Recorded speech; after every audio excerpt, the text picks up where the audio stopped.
Hello, Steve White, Steve Arts 89. Well, I just did a little review of the Joker. I rambled on a little bit about some of my feelings about it, rather than just sort of reviewing it. But now I want to do a spoiler one because that had no spoilers. So this one, I just want to talk about what happens in the film. Now, okay, it starts off in 70s in New York. Basically, the character works as a clown for hire. He goes out to hospitals. He holds up signs on the street for going out of sale, businesses sale, stuff like that. Um, and that's where we first see him. And he gets attacked by a bunch of kids. They break his sign. They beat him up. When he goes back to work, the boss basically doesn't believe that that happened, and somehow it's his fault. And he basically just gets a warning. Um, so that's the first thing. And then we have a fairly disturbing scene of um, Joaquin just laughing, and it's a pained laughter. And we find out he's in therapy, and we find out that he's been in Arkham Asylum before. He's had a brain injury, and he actually can't control his laughter. It's sort of like a nervous reaction, or it's an impulse. It's something that he can't control, and it comes out in appropriate times, or he can't control it. And he basically he wants to be a comedian. He's got a journal, a very disturbed journal, and he's writing down just things, and some things stick out, like why do people want you to pretend like you don't have mental illness, and I hope my death makes more sense, CENTS, than my life. Little jokes like that, which are very dark. Um, and his physicality in the film, it's been described as balletic. Um, he's contorted and distorted, and his back particularly. Joaquin has really forward shoulders, and he manipulates that all through the film to have this thin, skeletal, distorted look through the film that just feels wrong all the time.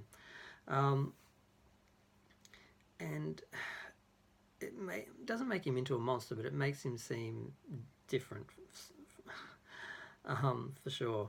De Niro's Murray Franklin. He's a comedian that he admires, and he's sort of a fantasy father figure. And we have a scene where he actually imagines that he's in the audience, and he gets called out of the audience to talk to him, and he thinks he's a great kid for taking care of his mother, and he wishes that he had a son like him. And it's really cringy and very clearly his fantasy. Although for a few minutes I actually thought it was happening. Um, just because I know he ends up on the show, I thought that's how that started. That he actually got him the attention in the first place, and then he got more attention, and then he got asked back to the show. That's what I sort of figured happened. There's a woman in the building who's um, uh, got a kid, a mother. I don't know why I couldn't say she's a mother, single mother, and he's interested in her. He follows her. He hovers around. He does speak to her, I think, once or twice. And there are times when it seems she's too understanding and too nice. It doesn't seem a bit real, but it's sort of nice in a way to have this one person who actually just sees him as just a kind of nice guy, or just regular. Um, he's One of his co-workers gives him a gun because he said, I think it's wrong that you sort of got chewed out for being beaten up on the street. Take this gun to protect yourself. We have the disturbing scene where he's bathing his mother while they're talking. It's a very sweet scene, except for the fact that she's in the bath naked, and it's just off, but not in an incestuous, strange way, just in a desensitized, this is, they're just used to living like this, and this is just nothing wrong.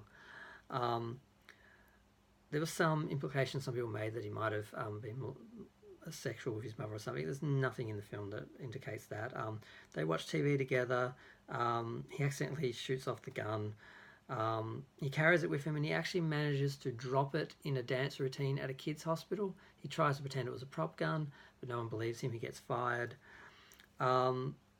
And when he's going home on the train, pretty much devastated from losing this job, because he does love being a clown and doing the job, even though he's not really successful at it. These drunken rich guys in suits get on and start harassing a woman. Arthur doesn't intervene, but he laughs nervously, can't control it, and they start picking on him, beating him up savagely. And he's got his gun and he uses it in self-defense, and he kills the first two guys just while being attacked. And the third one runs, and he does chase him down and kill him, but he's now doing that. So the first two are self-defense, and the third one is self-preservation, because now, I mean, I don't know what I would do, but I wouldn't want to go down for killing the first two guys in self-defense, because the third guy's certainly not going to say, oh yeah, we were drunk and about to sexually assault this woman. He had to make sure he got away. So you understand why he did it, and you're on his side. Sorry,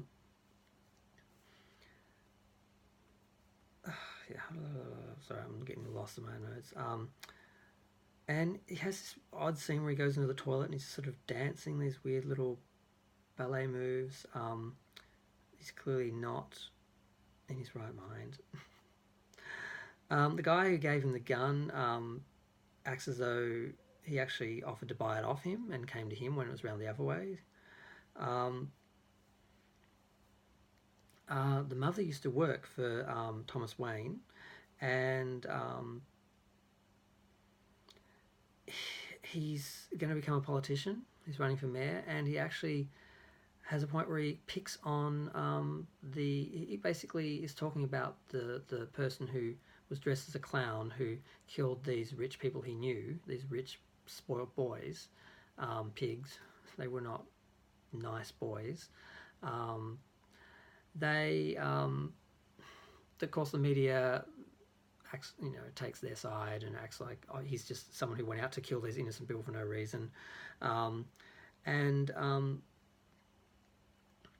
He's basically depicting that person as an unemployed loser, and of course all losers, they're basically clowns. All the people who don't have jobs, all the people who have problems in their lives that blame everyone else, they're just clowns. And he basically blames people for all their problems. Like any good politician, it's not our problem, it's not society's problem, it's not the economy, it's you, it's your fault, you're to blame, so we don't have to take any responsibility. So there's a backlash against that, which starts to grow because people don't like being told that it's your fault you're poor, and your fault you don't have opportunities, and your fault that you're not rich and famous and have all the privileges that the Waynes do. So that starts to turn on him, and that starts to just fester and snowball on its own.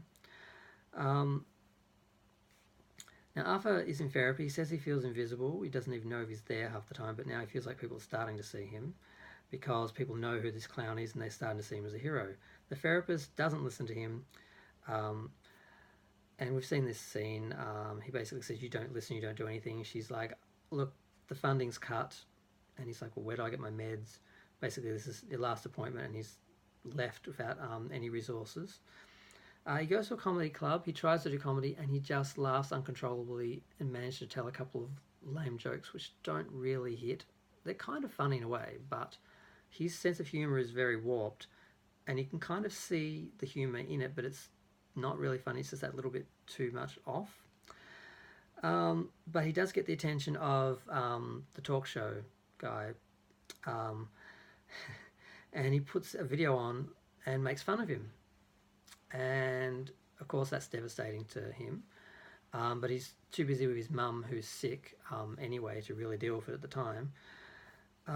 He finds out his mother was crazy. She was delusional. She had narcissistic personality disorder, and she had an abusive partner who beat her and beat Arthur when he was a child, and he was adopted. She told him that he was Bruce Wayne's child and that she was paid to fake some other story, so he wouldn't have to deal with the bad publicity and all that. And there is some hint that it's true, because she has a picture of herself, and on the back it says, you have such a beautiful smile, TW, Thomas Wayne. So I feel like he actually is the son, and like a lot of illegitimate sons, he was cast aside and didn't get all the privileges and acknowledgement and dignity that the other child had, which you would then obviously resent the fact that you've been raised one way and had one set of possibilities, and someone else has had something totally different. Bruce Wayne is going to have a totally different life than what he did. The police are investigating. They're getting suspicious of him. They give his mother a stroke. She ends up in the hospital. And he eventually suffocates her because he resents her for lying to him, lying about being adopted, or lying about who his father was the whole time, because he doesn't know what the truth is. Because she says that it was set up, that the circumstances were made up to protect Thomas Wayne, and Thomas Wayne, of course, is saying that, you know, he was adopted and they were never cut and that they never had sex. So he kills her. He goes home. He gets ready for his appearance because he's been called. They wanted to come onto the show because his video that Murray Franklin made fun of is actually getting a lot of attention. So as he's getting ready, the worker who gave him the gun and another clown who worked with him, who was a midget, little person, they come over because they're getting nervous because they're getting asked questions, and obviously they just want something from him. They want to work out what he said, you know, what they're trying to protect themselves. They don't care about him, and he stabs the guy in the head with scissors and kills him. The little person, he lets him go. He even opens the door for him because he can't reach the chain, and he says, "You're the only one who's ever nice to me." He kisses him on the forehead as he's like running away. So we see he does have mercy. He does actually, he's taking revenge or giving back to people what they gave to him, doing back to people what they did to him. He's not actually just, it's not random violence. It's not just someone just wanting to hurt people for no reason. All these people did something to him. So then he goes to the show. On the way, he's chased by the police who want to investigate him. I want to interview him. He gets hit by a car. He escapes on a train full of clowns going to a rally because there's this whole clown movement against Thomas Wayne. And he manages to get the police to get in a confrontation with the clowns on the train, and they kill him. The police officer gets killed. And this is, again, the escalation of the vigilante situation and the protest situation and all this. And when he's finally brought on the show, he paints his face up. That he says, "Introduce me as the Joker." They say, "Fine." He goes on. He's a bit off. He's not really funny, but he's fascinating. And he turns around and he confesses what he did. He confesses that he killed the guys and why. That they were trash, and that society would call him trash and walk over him, but praise these people, and they were horrible people, and that they deserved it, and he thought it was beautiful, and he's glad he did it, and he loves what's happened, and he's celebrating what he's doing to society, that he's basically showing up society for what it is and getting people to turn on it. And there is a purpose to it. It's not just pointless violence for the sake of it, or anarchy for the sake of it. There is something to it and behind it. And then he tells a little joke. He basically says, what do you get when you abandon and abuse the mentally ill? You get what you deserve. And he shoots Murray in the head.